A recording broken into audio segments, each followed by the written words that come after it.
Hello lovely people, welcome back to my channel. I hope you are all well. Before we get back into quite a lot, I would assume, of Never Skies and reviews, because I've got some hopeful theatre plans in the works, I'd do this video, which I have seen on TikTok a little bit. I think people are calling it like the 5 4 3 2 1 challenge, or my 5 4 3 2 1 of musicals, etc. So basically there is 5 questions.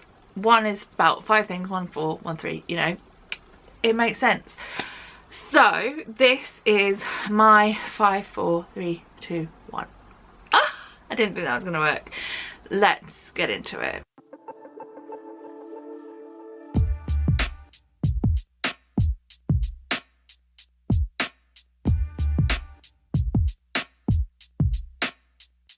So up first we've got 5, which is 5 musicals I love.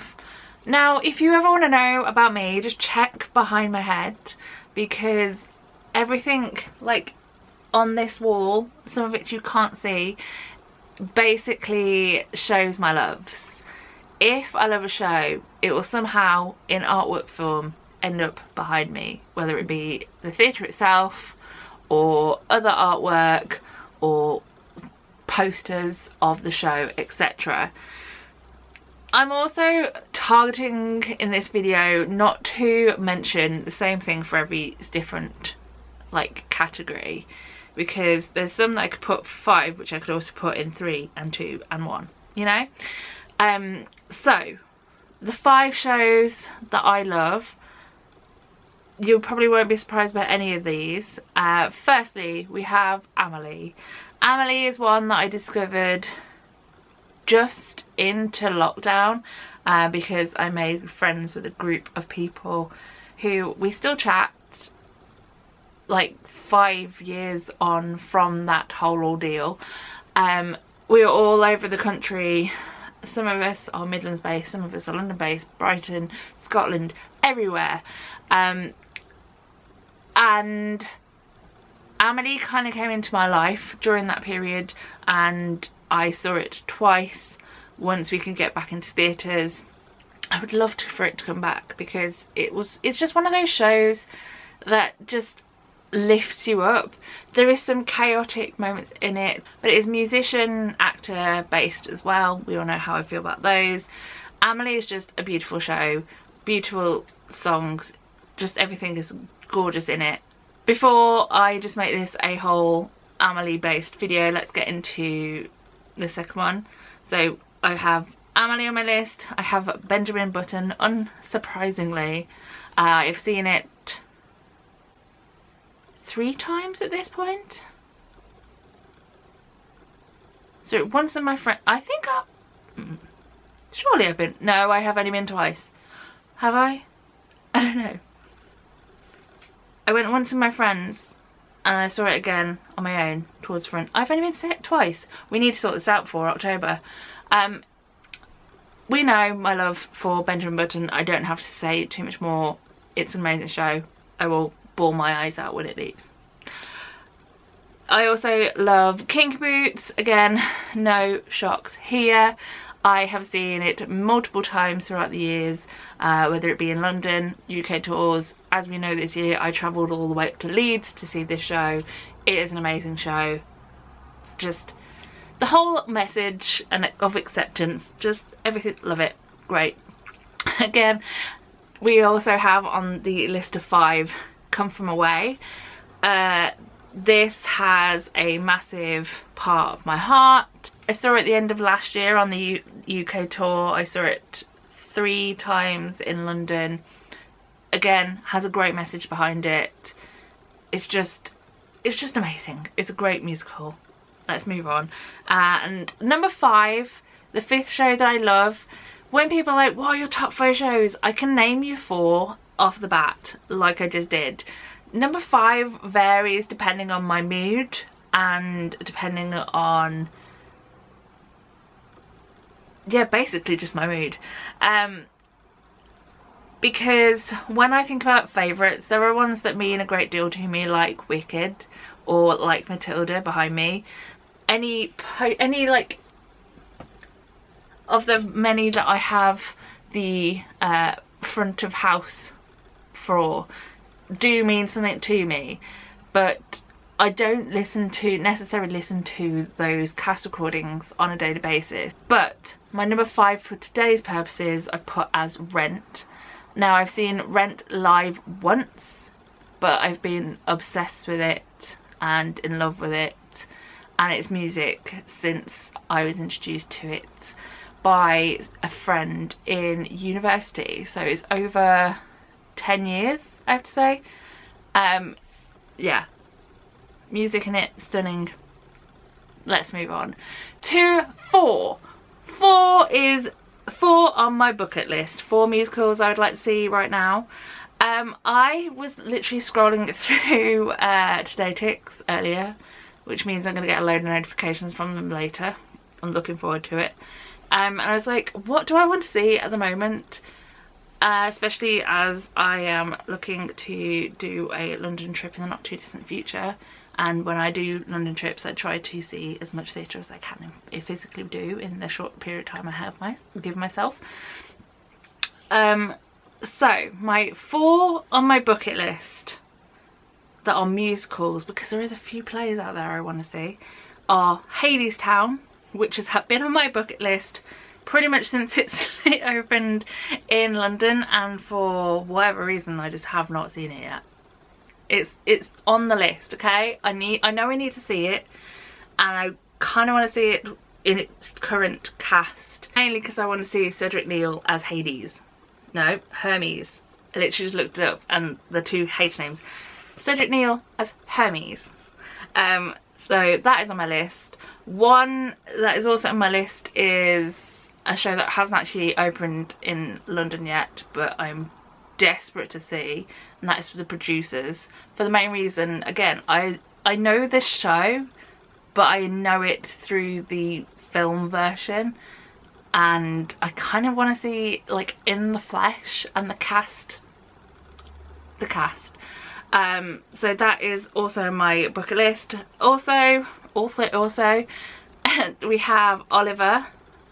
Mainly kind of want to see Simon Lipkin as Fagin.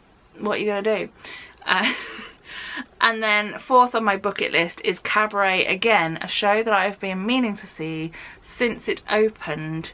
However, for one reason or another, which I'll get into if I ever do see it in like the Nervous Guide video, I don't want to go alone to see the show, and I want to go with a friend or somebody else, and therefore it's still on my bucket list however many years since it first opened.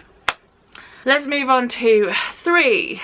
The topic for 3 is 3 musicals I recommend. Now, like I said, I am trying my best not to regurgitate previous answers, because I would tell everyone to go and watch Benjamin Button before it closes in October, etc.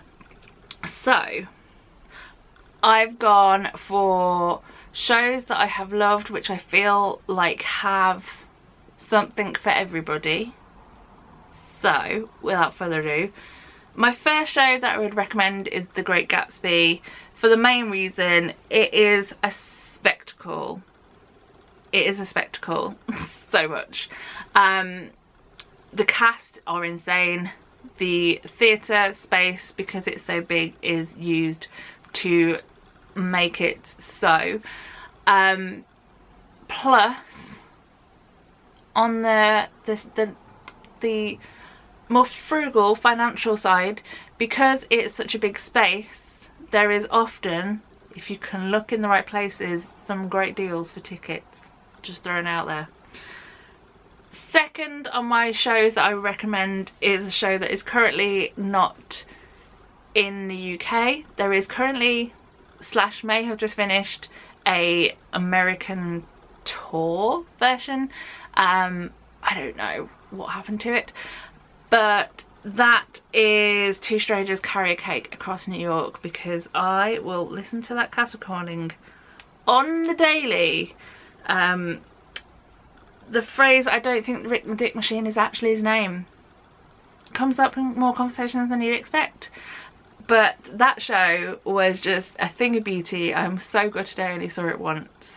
It was just joy in a musical, and the fact it was all done with 2 people, 2 actors, just everything about it was excellent. So if it does come back, I would 100% recommend going to get a ticket for it in any space.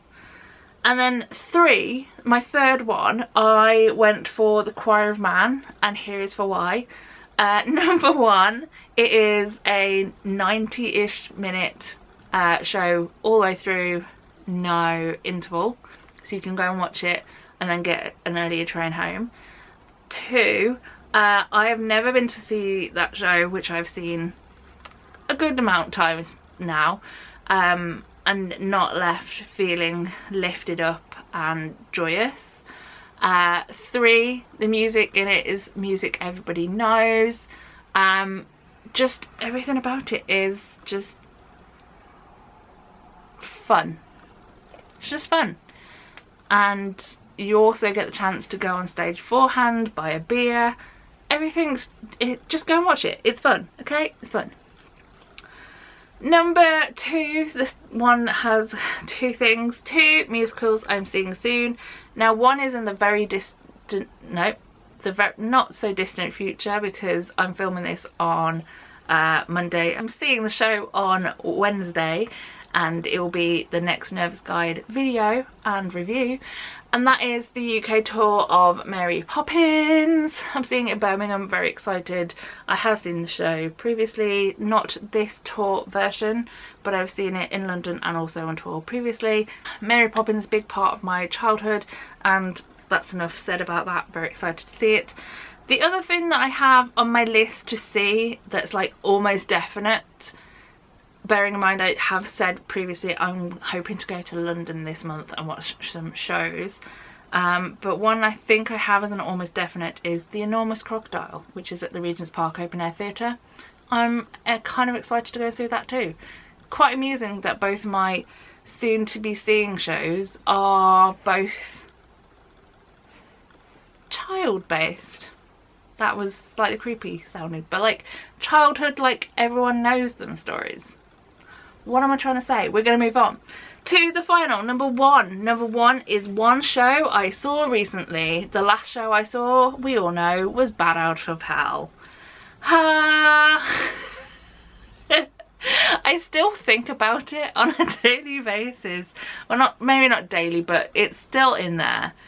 And I'm seeing other people go and see this show as part of like the tour in different locations, and every time I see someone on their Instagram stories going, "I'm seeing Bat Out of Hell, I have to go to them."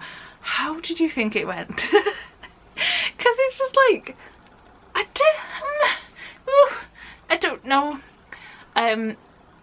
I also found out that the version that they are streaming on, I believe Halloween, if not Halloween, the day before Halloween, into cinemas, is this current UK tour. They're recording it as we speak this week, which as you're watching this technically is last week, but we're going to move past that. I assumed it was recorded in the Coliseum or when it was in London with like big structures. Not that I'm going to not go and possibly watch it again in the cinema, just to see if everything that I thought I saw. Plus it would not be as loud and a little bit, yeah, you know. But yeah, that was interesting. I don't know. Anyway, that is my 5, 4, 3, 2, 1 or 5 to 1. Why don't you share some of yours? Why don't you share your 5 favourites or your 3 that you'd recommend? Feel free. Write some in the comments. Take a minute and do that. Why not? Anyway, I'm going to leave this video here and say thank you very much for watching. I'm hopefully going to be back with some more Nervous guides and reviews in the not too distant future. Like I said, I am seeing Mary Poppins this week, so that is something. But there we go, I'm going to silence myself, so thank you very much for watching. I hope you enjoyed. All that's left to say is the usual, which is so long, farewell, auf Wiedersehen and goodbye. Bye.